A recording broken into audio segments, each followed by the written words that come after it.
Okay, good evening everyone. It's Wednesday the 5th of May. A break from the clubhouse this evening. I thought I'd try and see if there was warmer weather at the track. As I go past, you'll probably see there's a few of the training groups out there. It's actually not too bad over here. I think it just must be at the clubhouse where it's an absolute cold trap. As John Hubbard describes it, the Norman Park microclimate isn't too bad. You can probably see the legendary John Blackie in the background there, his sprint group here just going through their paces.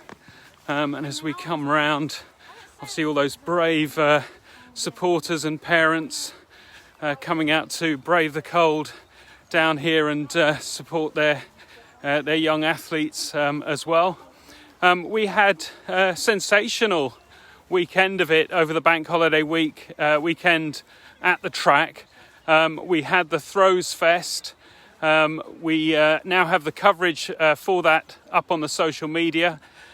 Social media at Blackheath and Bromley was observing a blackout in line with other sporting bodies and organisations to stamp out intolerance that can occur. So I'm really pleased with the social media team who decided to take that lead. I think for athletics actually, because I think it was mostly other sports that did that. So very, very good. But those all the events were still filmed, so you can see that on the YouTube channel. If you haven't already subscribed, you should get on there. We've got a few groups behind me doing a bit of I think that's long jump rather than the throws as well. And then the other big event that we had this weekend was the Ted Pepper, the 10k race, which I was fortunate enough to start myself. I came down to do the start. We had Pat Cowan announcing in the announcers box, and we set off waves of athletes every 3 minutes.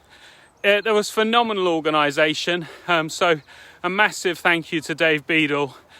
He really did excel himself. The marshals were very, very dedicated. And I can tell you the morning of the race, the WhatsApp group with the marshals started being active at 5:30.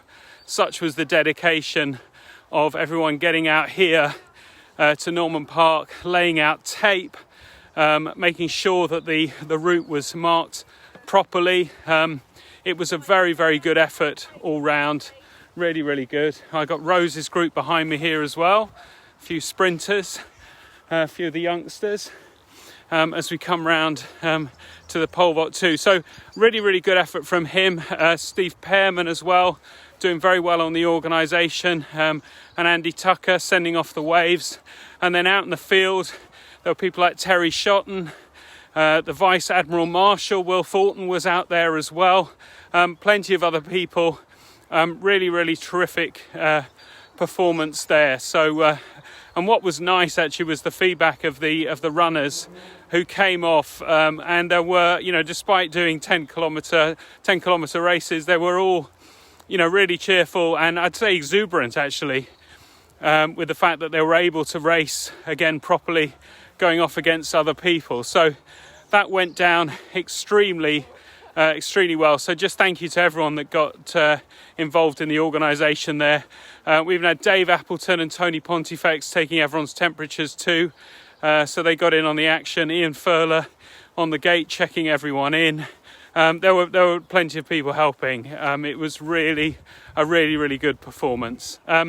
This weekend we look forward to the Kent Championships going on down at Ashford.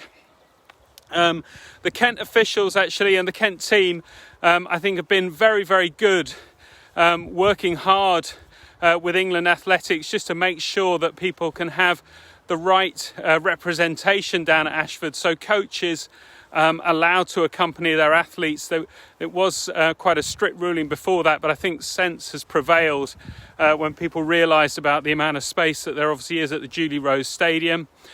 If you are one of the people that has a trophy, they don't want trophies back on the day, but John Reardon, who is acting as trophy secretary, he is going to be gathering up and collecting all the trophies and getting those back to Kent, so that we have those submitted back to them as a club.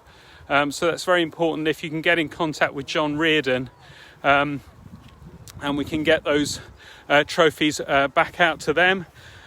Adrian's Wednesday night challenge, I notice, is all about finding all things Roman, Romani, A and Domi, etc., etc. So if you can find something Roman on your run, I can immediately think of Caesar's Well, of course, up the top of Keston, where famously a Roman century followed a raven when he was short of water, and the raven took him to that well, and he was able to find water for himself and the rest of the crew, and that of course became the source of the Ravensbourne, the river that runs through Keston, down past the track and in the woods and off to the River Thames. So there you go, bit of local history there from you as well. Well, that's all I have for you this week from President's News. You can see the sky above Norman Park. Looks like it's going to be pretty hectic. I hope everyone stays dry down at the clubhouse and is having a slightly warmer evening.